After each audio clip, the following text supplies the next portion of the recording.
ta parole sans en vivre les effets, sans être transformés par elle.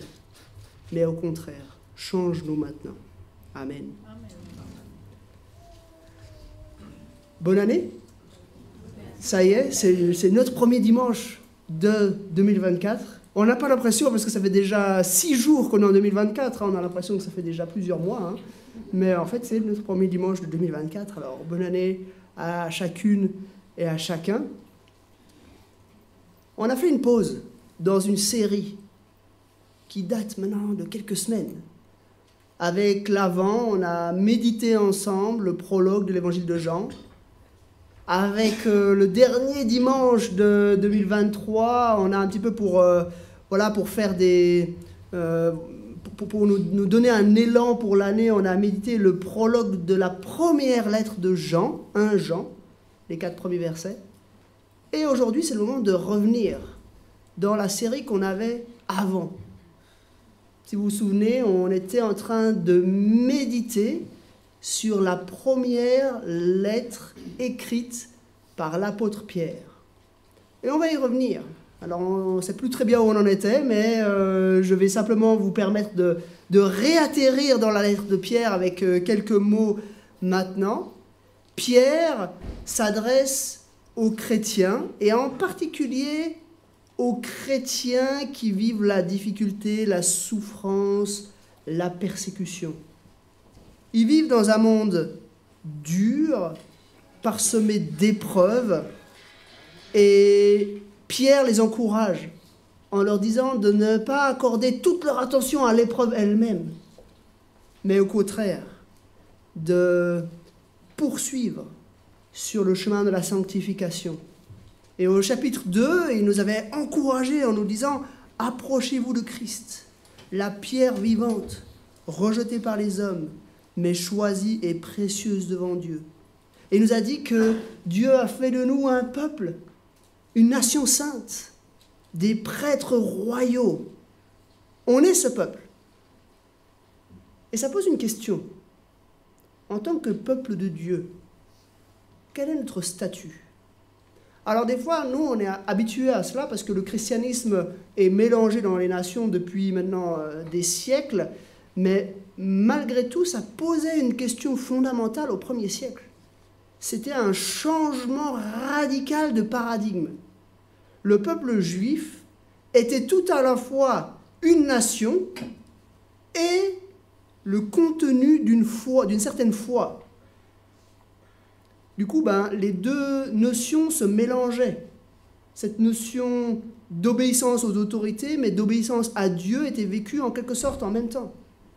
Mais en affirmant que Dieu a fait de tous les chrétiens son peuple, ça signifie qu'on vit une sorte de réalité superposée, où l'Église est le peuple de Dieu dans le monde.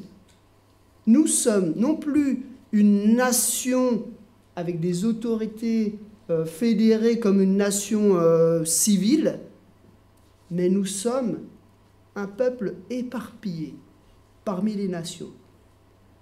Et ça pose question. Comment être un peuple parmi les peuples ? Comment être le peuple de Dieu au sein des nations ? Et puisqu'il vient de dire que nous sommes un peuple, une nation sainte, des prêtres royaux, maintenant, Pierre se pose cette question. Et il va décrire comment être le peuple de Dieu parmi les nations. Vous êtes prêts ? On va lire le texte. Et je vous demande de prendre avec vous une Bible. Ça peut être celle-ci, on en a tout un stock derrière si vous le désirez. Si vous avez votre propre Bible, tant mieux. Si vous avez un smartphone et une application biblique sur votre smartphone, utilisez votre smartphone, il n'y a pas de souci. Mais je tiens à ce que chacun puisse avoir le texte sous les yeux. Comme ça, vous pouvez être garanti que ce que je vous dis, ce n'est pas mon invention, mais c'est véritablement la parole de Dieu. On va lire dans 1 Pierre, chapitre 2, à partir du verset 11 et jusqu'au verset 17. Et je vais vous donner le numéro de page si vous lisez dans cette Bible-là. Ça se trouve à la page 800 dans ces Bibles-ci. Si vous avez une autre version de la Bible, ça se trouve ailleurs. Alors j'attends que tout le monde l'ait trouvé. 1 Pierre, chapitre 2. Si vous avez un peu de mal, vous pouvez partir de la fin. Il y a l'Apocalypse à la fin. En remontant un peu, il y a les épîtres de Jean. Jude d'abord, les épîtres de Jean, et puis les épîtres de Pierre. Et là, vous arrivez à 1 Pierre, chapitre 2, verset 11. C'est bon, vous l'avez? Alors je lis donc chapitre 2, verset 11 jusqu'au verset 17. Bien-aimés, je vous encourage, en tant que résidents temporaires et étrangers sur la terre, à vous abstenir des désirs de votre nature propre qui font la guerre à l'âme. Ayez une bonne conduite au milieu des non-croyants, afin que là même où ils vous calomnient comme si vous faisiez le mal, ils remarquent votre belle manière d'agir et rendent gloire à Dieu le jour où il interviendra. À cause du Seigneur, soumettez-vous à toutes les institutions établies parmi les hommes, soit au roi parce qu'il est au-dessus de tous, soit aux gouverneurs parce qu'ils sont envoyés par lui pour punir ceux qui font le mal et approuver ceux qui font le bien. En effet, c'est la volonté de Dieu qu'en pratiquant le bien, vous réduisiez au silence l'ignorance des hommes dépourvus de bon sens. Comportez-vous en homme libre, sans faire de la liberté un voile qui couvre la méchanceté, mais en agissant au contraire comme des serviteurs de Dieu. Respectez chacun. Aimez les frères et sœurs. Craignez Dieu. Honorez le roi. Jusqu'ici, la lecture de la parole de Dieu. On va méditer ce texte-là qui nous décrit comment être un peuple parmi les peuples. Comment être le peuple de Dieu au milieu des nations. Et on va avoir trois guides, en quelque sorte, qui nous permettent de réfléchir à comment être le peuple de Dieu au milieu des nations. Mais avant d'entrer dans le texte, simplement, l'Église a eu plusieurs attitudes dans l'histoire, à différents moments. Plusieurs attitudes qui nous permettent de qualifier les relations qu'il y a entre l'Église et le monde. Une des attitudes a été la séparation. Une séparation nette d'avec le monde. Un isolement en quelque sorte du peuple de Dieu. Alors ça a eu lieu à plusieurs reprises dans l'histoire de l'Église et ça n'a pas toujours été négatif. Il y a eu certains aspects positifs de ces mouvements qui ont voulu s'isoler. Mais poussé à l'extrême, ça a été par exemple le mouvement des monastères qui ont voulu vivre en s'extirpant, en se mettant à l'extérieur du monde.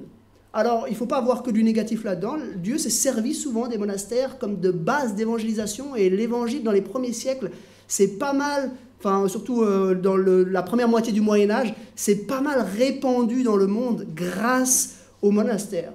Mais malgré tout, on se rend compte que ce n'était pas une approche idéale.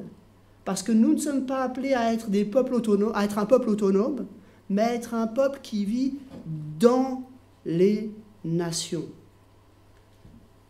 Un autre point de vue, une autre manière de procéder, ça a été d'être contre le monde. Parfois, l'Église a été simplement contre le monde. Et ça, parfois, ça peut être un travers dans lequel on tombe en tant qu'évangélique aujourd'hui, où on voit les travers de notre époque, on voit les travers de notre monde, et puis on a un petit peu tendance à tout envoyer balader, en disant le monde est entièrement mauvais, et par conséquent, on doit tout laisser de côté et s'opposer à tout ce qui se passe dans ce monde. De nouveau, c'est pas que négatif, parce qu'il y a de mauvaises choses dans ce monde, on va en parler. Il y a des choses sur lesquelles on doit s'opposer. Mais le fait de vouloir s'opposer à tout, c'est d'une certaine manière aussi désobéir à Dieu. On va le voir. Une autre manière d'envisager le lien avec le monde, c'est de tenter de s'assimiler au monde. Tenter finalement de s'incorporer, de faire un avec le monde. Ça a été le cas pendant une grosse partie de l'histoire de l'Église où l'Église et l'État ont fusionné pour former une seule entité. Et ça a créé beaucoup de confusion parce que malheureusement, une nation n'est jamais entièrement à Christ. Seulement, on a fait croire aux citoyens qu'ils étaient à Christ puisqu'ils appartenaient à la nation. Mais la Bible ne présente jamais les choses de cette façon-là. L'Église est toujours dans les nations. C'est en quelque sorte le piège aussi dans lequel est tombée l'Église, qui a été, les mouvements au sein de l'Église qui ont été attirés par le libéralisme. Le libéralisme, fondamentalement, c'est une doctrine qui vise à dire que l'autorité finale pour la foi, ce n'est pas la parole de Dieu, mais c'est la raison humaine. Pourquoi on fait ça ? Parce qu'on veut se rendre acceptable. On veut avoir la même autorité que le reste du monde, qui considère que la raison humaine est l'autorité. Et du coup, pour pouvoir se rendre acceptable, pour pouvoir être incorporé au monde, on va utiliser les moyens du monde pour être intégré en son sein. Et ce qu'on voit dans ce texte, c'est une autre approche. C'est ni la séparation, ni l'opposition, ni une tentative d'incorporation, c'est l'illumination. Ce que Pierre nous dit ici, c'est que notre rapport au monde doit être d'illuminer ce monde. Notre rôle, c'est de ne pas être du monde, mais d'être dans le monde, pour que l'Évangile soit connu, pour que Dieu soit reconnu dans ce monde. Et on va voir par ces 3 affirmations qu'on va maintenant méditer, de quelle façon cela peut être rendu possible. Premier élément, et on se focalise maintenant, si vous avez votre Bible toujours ouverte sur vos genoux, vous pouvez regarder sur les versets 11 et 12. Nous sommes des résidents temporaires. Nous sommes des étrangers. Nous aspirons à la cité de Dieu, notre vraie patrie, qui est encore à venir. Mais Pierre nous dit, en attendant, ayez une bonne conduite au milieu des non-croyants. Pourquoi ? Afin qu'ils rendent gloire à Dieu le jour où il interviendra. Qu'est-ce que Pierre nous dit dans cette première affirmation ? Il nous dit, même si vous n'appartenez pas à ce monde, même si vous attendez la cité céleste qui est à venir, qui est infiniment meilleure, en attendant, votre attitude doit être d'avoir une bonne conduite au milieu des non-croyants, pour que le jour où Dieu interviendra dans leur vie, ils rendent gloire à Dieu. On a ce rôle, cette mission, par notre conduite, d'être des témoins de Dieu dans ce monde. Quelle gloire, n'est-ce pas ? Quel rôle nous avons en tant que chrétiens. Et ça a été vrai à toutes les époques. C'est vrai, y compris aujourd'hui. On a des fois l'impression qu'on n'a plus d'influence dans le monde. On a l'impression qu'on est juste cloisonné entre nos 4 murs et qu'on n'ose pas faire d'évangélisation. On n'a pas le droit de parler de Christ dans de nombreuses sphères, que ce soit au niveau professionnel, que ce soit dans différents niveaux, à différents niveaux relationnels. Mais ici, Pierre nous encourage à être des témoins par notre conduite. Ayez une bonne conduite au milieu des non-croyants, afin que là même où ils vous calomnient, comme si vous faisiez le mal, ils remarquent votre belle manière d'agir. Ça pose une question. Comment des êtres humains peuvent venir à l'Évangile? Est-ce qu'ils peuvent venir à l'Évangile par notre exemple, simplement par notre bonne conduite? Probablement pas. On a ici un témoignage qui dit que la foi vient, enfin un verset dans Romains 10 qui nous dit que la foi vient de ce qu'on entend et ce qu'on entend vient de la parole de Dieu. Donc pour comprendre, pour connaître l'Évangile, on a besoin d'entendre la parole de Dieu. Toutefois, ici, Pierre nous encourage à avoir une bonne conduite. Et d'autres textes nous encouragent à avoir une bonne conduite pour faire réfléchir les gens de notre monde. On a par exemple dans Jean 12, un fameux verset qui est bien connu, les versets, Jean 13, les versets 35 et 34 et 35. C'est Jésus qui parle et qui dit, je vous donne un commandement nouveau, aimez-vous les uns les autres comme je vous ai aimé, vous aussi aimez-vous les uns les autres. Écoutez bien, c'est à cela que tous reconnaîtront que vous êtes mes disciples, si vous avez de l'amour les uns pour les autres. Notre exemple va résonner dans le monde qui nous entoure. Notre exemple va attirer ceux qui veulent vraiment connaître Dieu. Ici en particulier, les relations, la qualité des relations que nous pouvons vivre entre croyants va avoir tendance à attirer ceux qui veulent connaître Dieu. Un autre exemple où on voit, alors c'est un petit peu différent, mais où on voit le poids de l'attitude. On voit l'importance de notre comportement. Un tout petit peu plus loin, dans la même lettre, dans 1 Pierre chapitre 5, il y a quelques recommandations qui sont faites, on le verra dans quelques semaines, mais il y a quelques recommandations qui sont faites à ceux qui sont des responsables d'église. Et il est dit, Pierre dit au sujet des responsables d'église, prenez soin du troupeau de Dieu qui est sous votre garde, en veillant sur lui, non par contrainte, mais de bon gré selon Dieu. Faites-le non par recherche d'un gain, mais avec dénouement. Non en dominant sur ceux qui vous sont confiés, écoutez bien, mais en étant les modèles du troupeau. Avec cette recommandation, on se rend compte du poids que peut avoir notre attitude.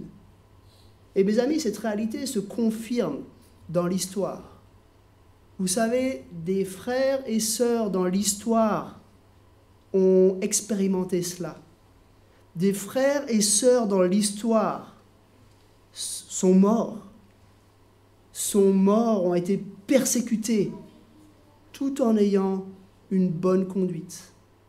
Je ne sais pas si vous savez que au moment, à cette période qu'on appelle parfois le désert, cette période où les chrétiens protestants français ont été intensément persécutés, en particulier dans le sud de la France. Ils étaient persécutés par les autorités.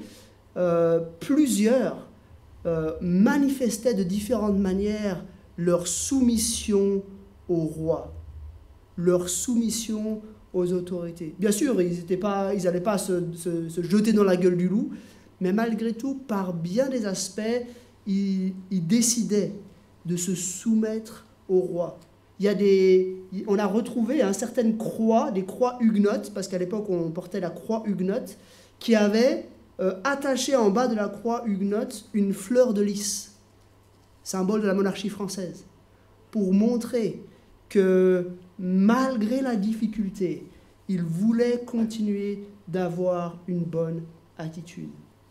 Et la bonne attitude des chrétiens a, pas toujours rendu ce témoignage tel qu'il est écrit ici, mais a quand même porté du fruit à de nombreuses reprises.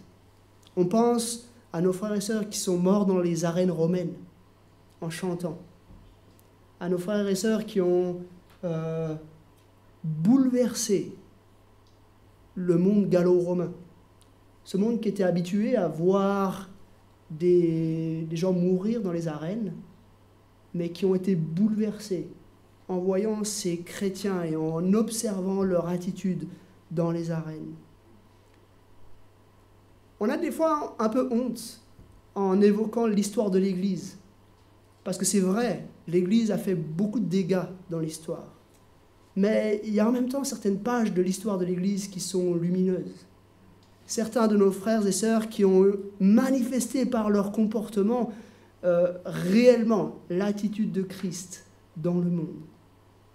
Et si le christianisme est tellement développé au cours des 4 premiers siècles de l'histoire de l'Église, c'est essentiellement à cause de chrétiens anonymes, de chrétiens dont on ne connaît plus l'identité, on ne sait pas ce qu'ils ont fait, on ne sait pas où ils vivaient, on ne sait pas très bien comment ils vivaient, mais des chrétiens anonymes qui ont eu cette attitude exemplaire alors qu'ils passaient par la difficulté. Et au moment où le Seigneur est intervenu, ceux qui les calomniaient se sont souvenus. Et par la suite, ils sont venus à Christ. Alors mes amis, c'est un encouragement pour nous à avoir cette même attitude aujourd'hui. Soyons irréprochables dans notre monde. Ayons cette attitude, cette bonne conduite au milieu des non-croyants. Vous savez, les gens nous regardent. Les gens voient nos différences. Et c'est vrai qu'une bonne conduite n'amènera pas quelqu'un à l'évangile. Il va falloir à un moment donné lui expliquer le message de l'évangile. Mais malgré tout, très souvent, la bonne conduite sera la porte d'entrée. C'est vrai dans le cadre professionnel. Le fait d'avoir une conduite irréprochable dans le cadre professionnel va avoir un impact fort. Plusieurs ici, je sais, ont des témoignages par rapport à cela. Le fait d'être capable de demander pardon quand on a fait une erreur dans le cadre professionnel, c'est le genre de choses qui va avoir un impact fort. J'ai lu il y a quelques années un livre et l'auteur raconte sa propre conversion. Il raconte comment sa chef a choisi à un moment donné de couvrir une faute qu'il avait faite. Puis il allait la voir après, puis il a dit « Mais pourquoi tu as fait ça? Tu aurais pu juste me balancer. » Et puis elle lui a expliqué qu'elle était chrétienne et qu'elle a voulu prendre sur elle la faute que lui avait commise. Et c'est par cette attitude-là que cet homme a commencé à s'interroger sur la foi chrétienne et ensuite est venu à Christ. On a, en particulier dans le cadre professionnel, un champ de mission extraordinaire. Mais c'est vrai aussi dans le cadre de notre voisinage. En ayant une bonne attitude dans le cadre de notre voisinage, ce ne sera pas anodin.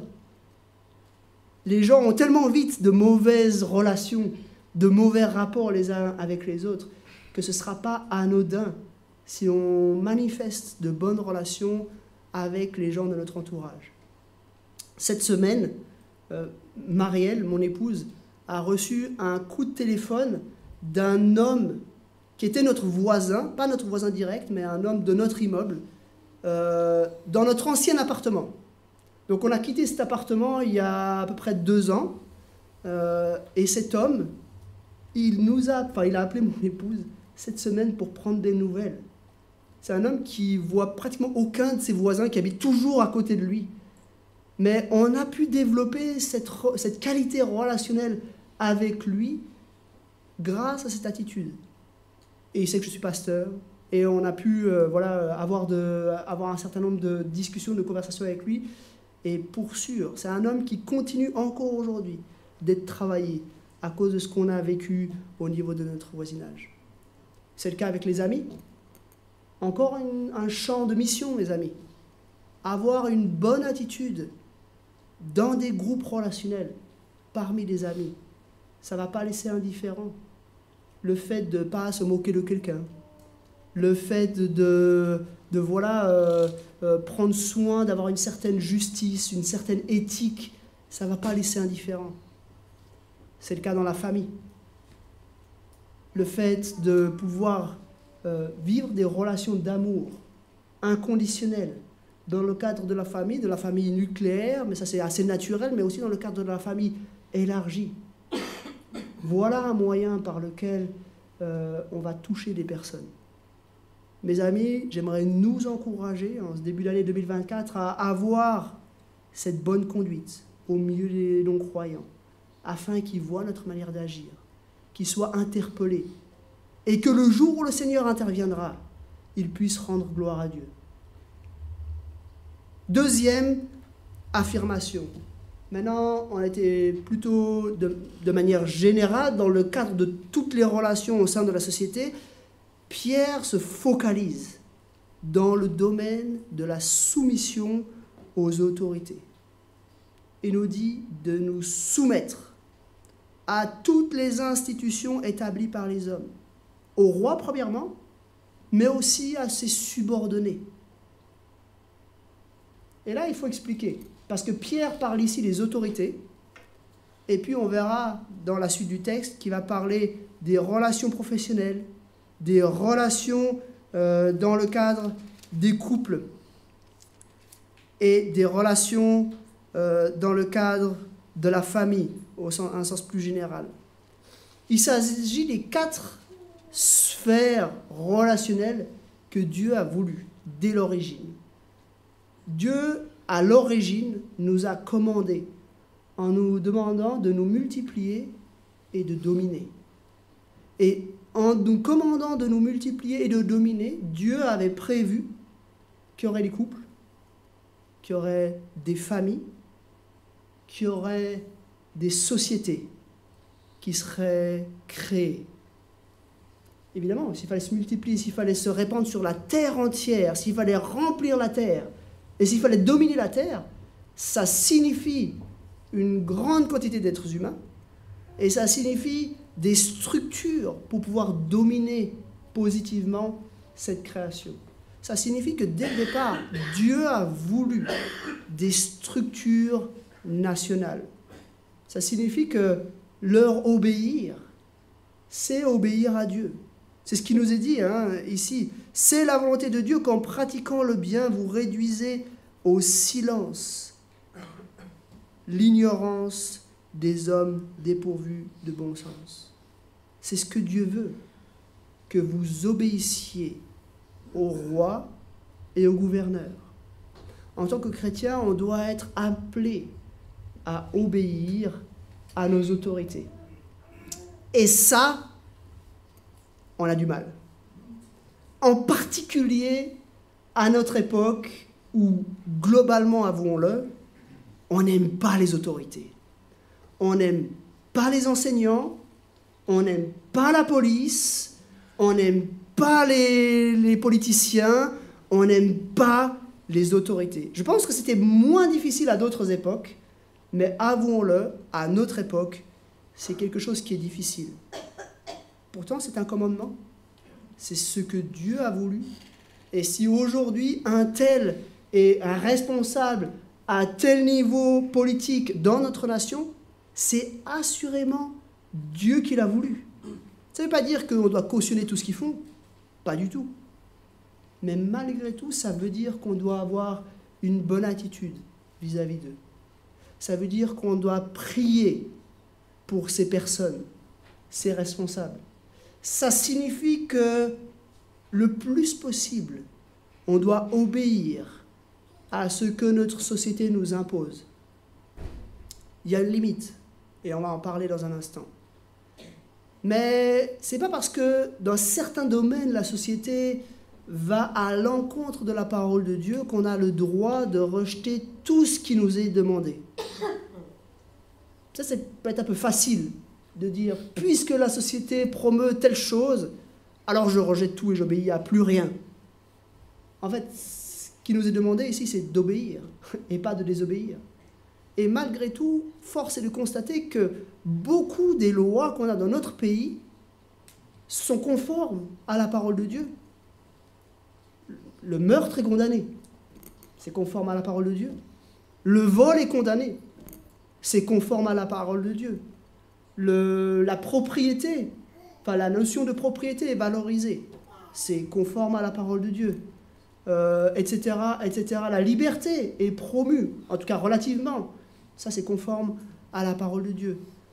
Et on a souvent tendance à se focaliser sur des aspects qui sont aujourd'hui à l'encontre de la parole de Dieu, mais il y a des aspects qui sont aujourd'hui plus conformes à la parole de Dieu qu'ils l'étaient dans le passé. Je pense par exemple à l'esclavage. L'esclavage est aujourd'hui plus du tout pratiqué, en tout cas dans notre pays. Dans certains pays, c'est le cas, mais ce n'est plus du tout pratiqué, en tout cas dans notre pays. En tout cas, bon, il y a peut-être certaines formes encore qui peuvent exister malheureusement, et on doit continuer de se battre contre cela. Mais l'esclavage n'est plus pratiqué dans notre pays. Gloire à Dieu. C'est un aspect où notre culture va davantage dans l'idée de la parole de Dieu qui reconnaît la dignité humaine, même si sur d'autres aspects, c'est vrai, notre société s'oppose à la parole de Dieu. Et c'est là qu'il faut venir avec une limite. La limite, elle est simple, et je pense que le meilleur texte à citer pour placer la limite jusqu'où on va obéir à nos autorités, elle se trouve dans la bouche de l'apôtre Pierre. Dans Actes, chapitre 5, l'apôtre Pierre, avec d'autres, est arrêté. On leur dit, ceux qui les arrêtent, les autorités qui les arrêtent, leur disent « Nous vous avions formellement interdit d'enseigner en ce nom-là, donc au nom de Jésus-Christ. Et voilà que vous avez rempli Jérusalem de votre enseignement et que vous voulez faire retomber sur nous le sang de cet homme. » Donc il y a un espèce de procès, et on leur dit « Vous n'avez pas le droit de parler de Christ. » Et la réponse de Pierre, elle résume tout. Pierre et les apôtres répondirent « Il faut obéir à Dieu plutôt qu'aux hommes. » Ici, on a un principe. De manière générale, le principe de l'obéissance aux autorités est clairement explicité par Pierre ici. C'est drôle, c'est le même bonhomme qui a dit cela en Acte 5 et qui écrit le principe général dans 1 Pierre 2. Le principe général, c'est l'obéissance. L'exception, c'est qu'on obéit à Dieu avant d'obéir aux hommes. Et c'est vrai, il y a des domaines sur lesquels notre culture, notre société veut aller à l'encontre de la parole de Dieu. On pense ici à un certain nombre d'éléments. Par exemple, le mépris de la vie avant la naissance, qui a cours dans notre société. On pense ici en particulier à l'avortement. Voilà un domaine sur lequel notre culture va à l'encontre de la parole de Dieu. Ça ne nous donne pas le droit de tout balancer et de désobéir sur tous les plans. Mais sur ce point-là, nous avons le devoir de désobéir. Nous avons le devoir d'obéir à Dieu plutôt qu'aux hommes. C'est le cas, par exemple, de cette théorie du genre qui a cours aujourd'hui dans notre société. Une théorie qui veut que la notion d'homme et de femme ne sont pas des notions biologiques reçues à la naissance, mais sont des constructions de société qui peuvent évoluer au cours du temps. Ça va à l'encontre de la parole de Dieu. Et sur ce point-là, précisément, nous devons désobéir. Alors ça ne veut pas dire qu'on va brûler la mairie de Genève ou quelque chose comme ça. C'est pas de cela qu'il s'agit. Mais malgré tout, je crois qu'on doit avoir une voix en tant que chrétien, en disant voilà des choses sur lesquelles vous êtes à côté de la plaque. Vous ne faites pas la parole de Dieu. Et nous, en tant qu'individus, nous n'allons pas obéir à ces choses. Aujourd'hui, on met beaucoup de pression pour l'acceptation du mariage homosexuel. On met de plus en plus de pression sur les églises. Ça a commencé par les églises plus institutionnalisées, et petit à petit, ça va venir dans nos églises aussi pour qu'on accepte le mariage homosexuel. C'est à l'encontre de la parole de Dieu. Mes amis, on doit obéir. On doit obéir de manière générale. Mais on doit obéir à Dieu plutôt qu'aux hommes. En bout de ligne, c'est cet élément-là qui doit nous servir de guide pour savoir à quoi on doit obéir et à quoi on ne doit pas obéir. Ça a été particulièrement le cas à l'époque du Covid, n'est-ce pas? Est-ce que l'État avait le droit de nous empêcher de nous rassembler? Et on s'est posé la question en tant qu'Église. Et on a dit que oui, c'était légitime. C'était une question de santé publique. C'était quelque chose d'important. On avait toujours des moyens quand même de nous encourager les uns les autres. Et du coup, on a choisi d'obéir aux autorités et d'utiliser des moyens alternatifs pour nous encourager les uns les autres, malgré l'impossibilité de nous rencontrer. Et dans la réflexion, on s'était dit que puisque l'État nous traitait de manière égale avec d'autres rassemblements, d'autres types d'associations, on a considéré que c'était convenable. Mais bien évidemment, si l'État avait tout d'un coup autorisé les associations sportives à se réunir dans des espaces clos et pas les églises, alors là, ça serait devenu injuste. Et on aurait dû, à un moment donné, choisir de désobéir, s'il n'y avait pas un élément évident qui nous empêchait d'obéir à ce sujet-là. Donc, de manière générale, obéissons à nos autorités, respectons nos autorités, honorons-les même, comme on va le voir tout à l'heure, honorons nos autorités, prions pour elles.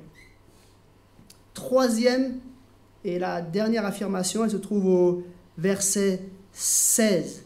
Donc la première chose, c'est qu'on était exhorté à avoir un bon comportement pour pouvoir rendre témoignage. La deuxième chose, on était exhorté à nous soumettre pour ne pas être accusés injustement, pour réduire au silence ceux qui sont dépourvus de bon sens. Le troisième encouragement, c'est soyez libres pour servir Christ. C'est un paradoxe. En tout cas, en apparence. Soyez libres pour servir. C'est ce qui nous est dit, hein. Comportez-vous en homme libre, et puis à la fin du verset, en agissant, au contraire, comme des serviteurs de Dieu. On est libre pour servir. Ça semble un peu paradoxal, n'est-ce pas? Mais on a ici la définition biblique de la liberté. Généralement, on considère que la liberté, c'est de s'obéir à soi-même. C'est de faire ce que je veux, quand je veux, où je veux, parce que je le veux. Mais là, la Bible nous dit que la vraie liberté, ce n'est pas cela. La vraie liberté, c'est d'appartenir à Christ. La vraie liberté, c'est de servir Dieu. Pourquoi? Parce que si je me sers moi-même, en fait, je ne suis pas vraiment libre. Je suis esclave de moi-même. Et mauvais comme je suis, me servir moi-même, c'est quelque chose de terrible. La seule manière de vivre vraiment libre réside dans le fait de servir Dieu. Comment ça fonctionne? Et là, il faut que j'explique comment on peut servir Dieu. Comment on peut décider, et Christian en a parlé un tout petit peu tout à l'heure, mais comment on peut décider d'arrêter de nous servir nous-mêmes pour commencer à servir Dieu? Pour pouvoir commencer à servir Dieu, il faut commencer par être en relation avec lui. Ça, c'est quelque chose qui est impossible. Humainement impossible. On ne peut pas, par nos propres forces, choisir d'entrer en relation avec Dieu. Il n'y a qu'une chose qui nous permette d'entrer en relation avec Dieu. C'est un sacrifice. C'est un sacrifice que Dieu a consenti, qu'il a orchestré, qu'il a réalisé il y a 2000 ans. C'est le sacrifice de son Fils. Jésus est mort. Il est mort sur une croix. Il est mort injustement, lui qui était juste. Il est mort. Pourtant, il est mort pour un péché, pour des péchés, pour les péchés du monde. Il est mort sur la croix et il a pris sur lui nos péchés afin que nous puissions recevoir sa justice et qu'il prenne sur lui notre péché. De cette façon, on a pu être réconciliés, retrouver une relation avec Dieu.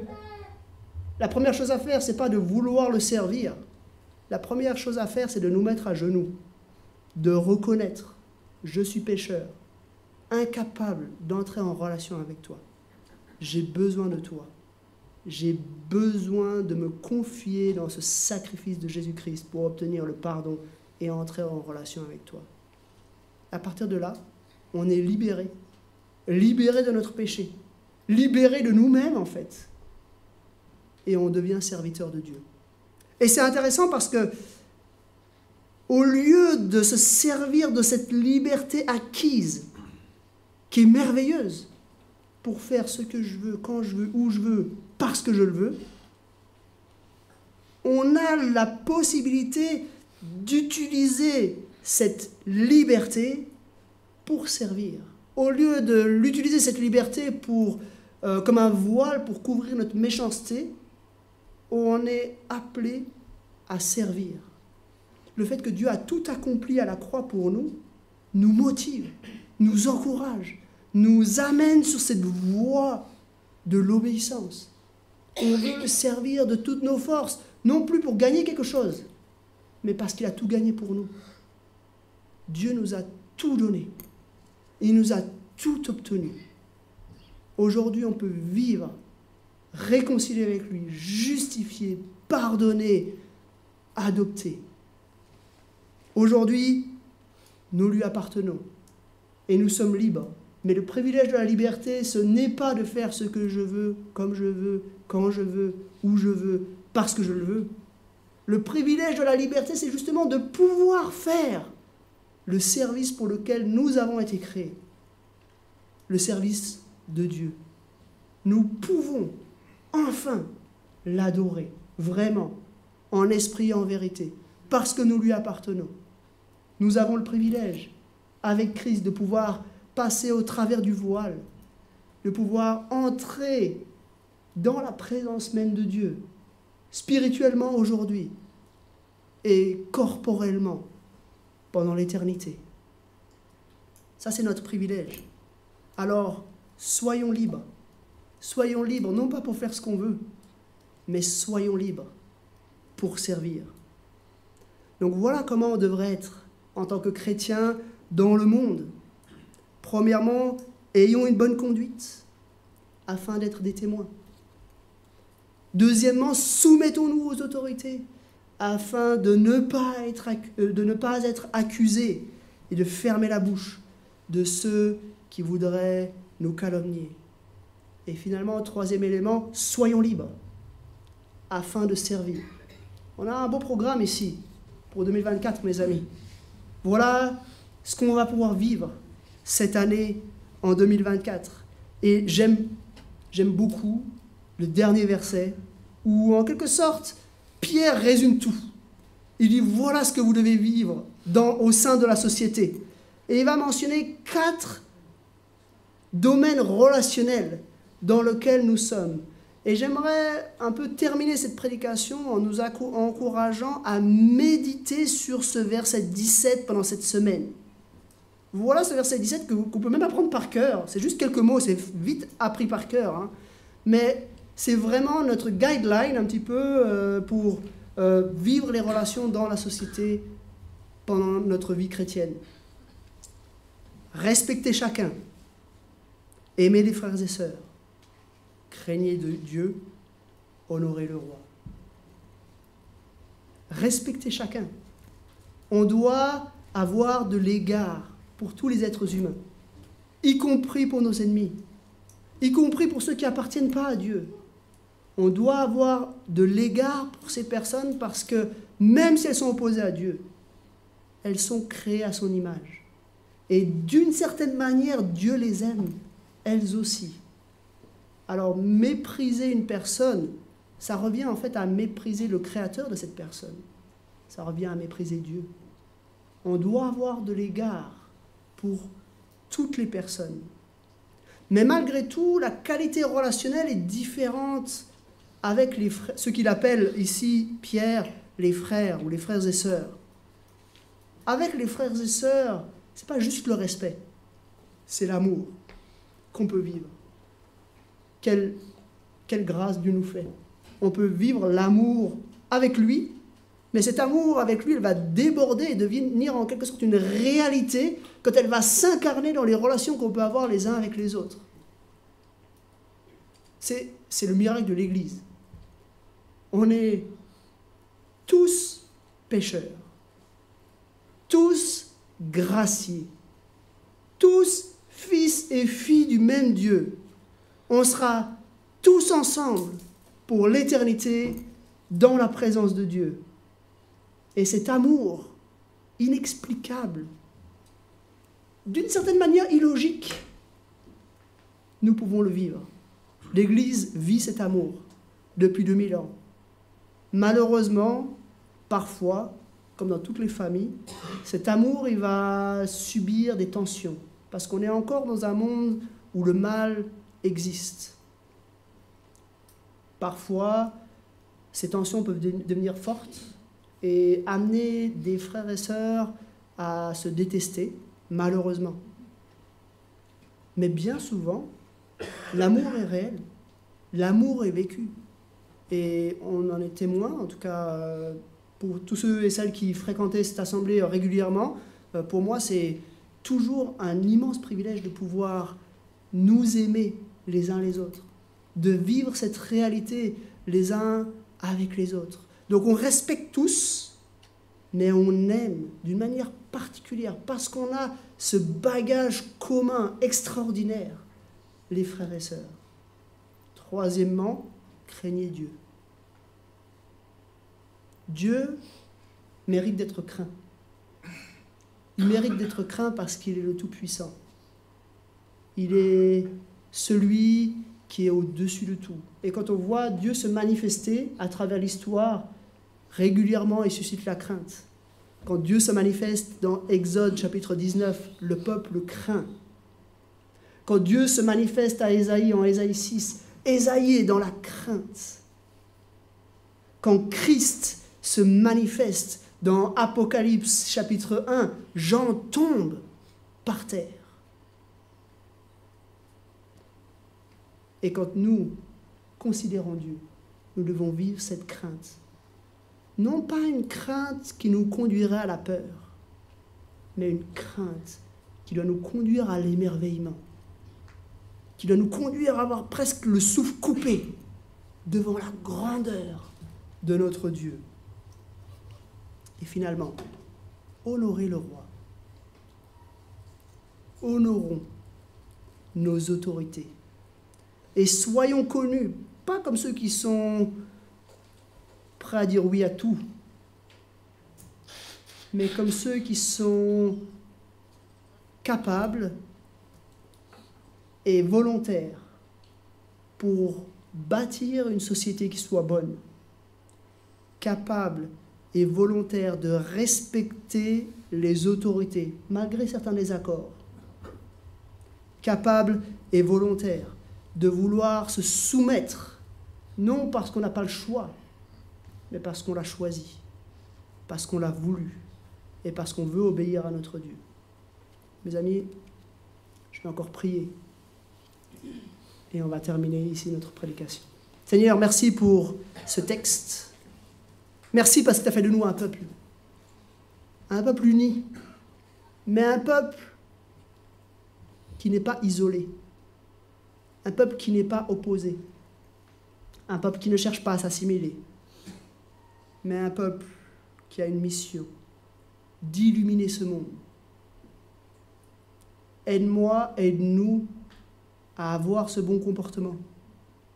Aide-moi, aide-nous à nous soumettre à nos autorités. Aide-moi, aide-nous à être libres. Aide-nous à respecter chacun, à nous aimer les uns les autres, à te craindre et à honorer nos autorités, afin que le jour où tu interviendras, tous puissent te rendre gloire. Dans le nom de Jésus. Amen.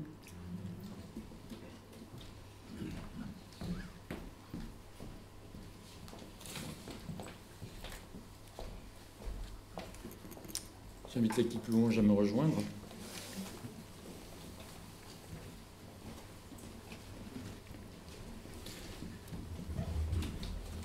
Je propose de chanter le chant suivant comme une prière, qu'on reste assis et qu'on pense vraiment à ce qu'on chante.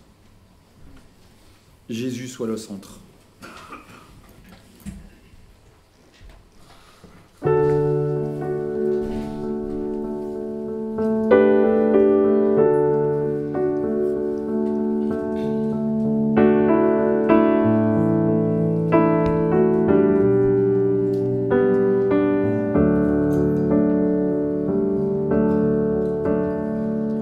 Jésus.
Mes chers amis, vous êtes dans ce monde comme des résidents temporaires, des hôtes de passage. À combien plus forte raison devons-nous nous concentrer sur Jésus, sachant que voilà, notre temps sur terre est limité et notre temps dans l'éternité ne l'est pas. On arrive au bout de notre culte. On va passer au moment des annonces. Il y en a quelques-unes. Et les offrandes aussi, si 3 ou 4 personnes peuvent passer avec les corbeilles. Si vous êtes là pour la première fois, voilà, sentez-vous libre. Ce n'est pas une obligation, ça fait partie voilà, de ce qu'on peut redonner au Seigneur pour son service et son ministère. Donc, si quelques frères ou sœurs peuvent voilà, passer avec les corbeilles, je vous remercie. Sinon, il y a le QR code pour le tweet. Semaine théologique qui commence donc demain soir. Je crois qu'il y a un flyer avec les sujets. Ouh, c'est tout petit. Donc demain, à partir de 20h jusqu'à 22h, donc lundi, mardi, mercredi, jeudi et vendredi, il y a des soirées. Vous pouvez venir à l'une ou l'autre ou toutes. Peut-être tu veux expliquer un peu plus ?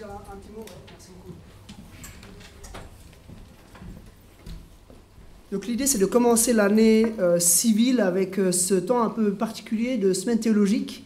On veut s'arrêter pour méditer, en particulier ici, ce sujet de l'Église, mode d'emploi. Moi, je crois que c'est toujours important de se poser des questions fondamentales. Pourquoi on fait les choses ? Pourquoi on fait la Sainte Seine ? Pourquoi on fait des baptêmes ? Pourquoi on se rassemble ? Pourquoi on chante ? Pourquoi on donne ? Etc., etc. Et on va se poser ces questions pendant une semaine, tous les soirs, de 20h à 22h. On va commencer par des questions assez fondamentales. On va poser des définitions. Qui est le créateur de l'Église ? Qu'est-ce que l'Église ? Quelle est la vocation de l'Église, lundi et mardi ? Ensuite, mercredi et jeudi, on va parler plus concrètement du fonctionnement. Qui sont les membres ? Comment l'Église est structurée ? Qu'est-ce que fait l'Église quand elle se rassemble ? Qu'est-ce que fait l'Église en dehors des rassemblements ? Et puis, vendredi soir, on va parler plus de l'Église, comment elle est connectée avec les autres églises et puis avec le monde dans son ensemble. Donc, franchement, ça va être chouette. On va se poser plein de questions fondamentales. Ça va se passer comme ça. À 20h, on commence. À 20h45, on s'arrête. Ensuite, on prend une dizaine de minutes, un quart d'heure pour poser des questions. Donc, c'est l'occasion vraiment d'échanger aussi les uns avec les autres. 5 minutes de pause et on recommence. 3 quarts d'heure de présentation pour le deuxième sujet. 10 minutes de questions, 5 minutes de pause. Donc, de 20h à 22h tous les soirs de la semaine. Vous pouvez venir quand vous voulez. Si vous voulez venir à 20h12 parce que vous n'arrivez pas à être là à 20h, il n'y a pas de problème. Si vous pouvez venir que pour le deuxième, il n'y a pas de souci. Vous voulez venir que le mardi, venez que le mardi. Vous avez le programme. Mais voilà, c'est vraiment l'occasion de vivre comme un espèce de camp, sauf qu'il n'y a pas besoin de prendre congé, donc c'est pratique, et de grandir et de progresser ensemble. Merci Jonathan. Samedi prochain, le groupe Entre Elles, ça recommence, avec le sujet des paraboles de Jésus. Donc ça se passe ici à partir de 18h. Vous pouvez voir Sophie qui est assise tout au fond, ou Marielle, vous pouvez vous lever. Elle se cache au fond, hein, mais voilà. Vous pouvez aller voir Marielle ou Sophie pour plus d'informations. Donc c'est le groupe pour les dames. Donc messieurs, vous vous occupez des enfants. Ou de vous-même si vous n'avez pas d'enfants. Le 15 janvier, donc il y aura la semaine universelle de prière. Donc ça, c'est organisé par le réseau évangélique, entre autres. Et on accueillera la première soirée de cette semaine universelle de prière ici. Donc ce sera une soirée multi-église. Donc plusieurs églises sont invitées et c'est nous qui organisons cette première soirée. Donc venez nombreux à cette première soirée. Et puis aussi par rapport à ce que Jonathan a dit dans son message, par rapport à être témoin dans notre société, eh bien le 20 janvier, donc samedi dans deux semaines, il y aura une formation. Il y a des petits flyers comme ça qui sont derrière. Appel à témoins. Donc, les sujets, c'est qui es-tu, que vois-tu ? Qui es-tu en tant que chrétien et que vois-tu dans la société? Où vas-tu et comment y vas-tu? Donc c'est un couple qui a l'habitude de faire des formations, Jean-Marc et Martine Fritsch, qui vont venir exprès pour nous donner cette formation. Ça sera aussi interactif. Et puis il y a un repas offert, donc il faut vous inscrire. Il y a un petit QR code qu'il faut scanner, et puis c'est important de vous inscrire pour qu'on puisse prévoir le nombre de repas. Et ça serait vraiment bien qu'on soit un maximum de gens à suivre cette formation.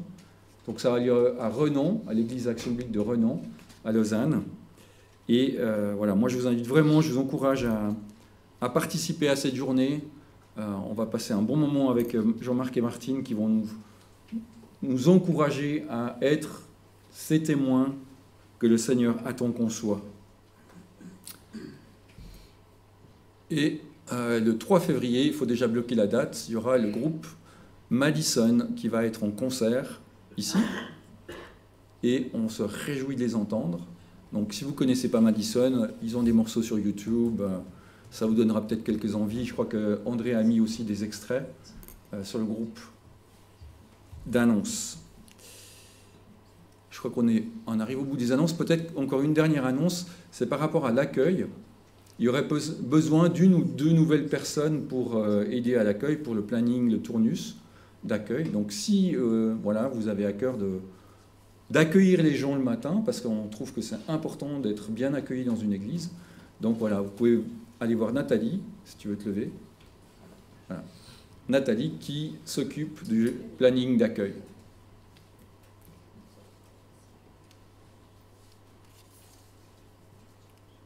Je vais prier, et puis on va chanter un dernier chant. Yahweh. Un chant bien dynamique pour bien finir. Seigneur, je te remercie pour tout ce qu'on a entendu ce matin.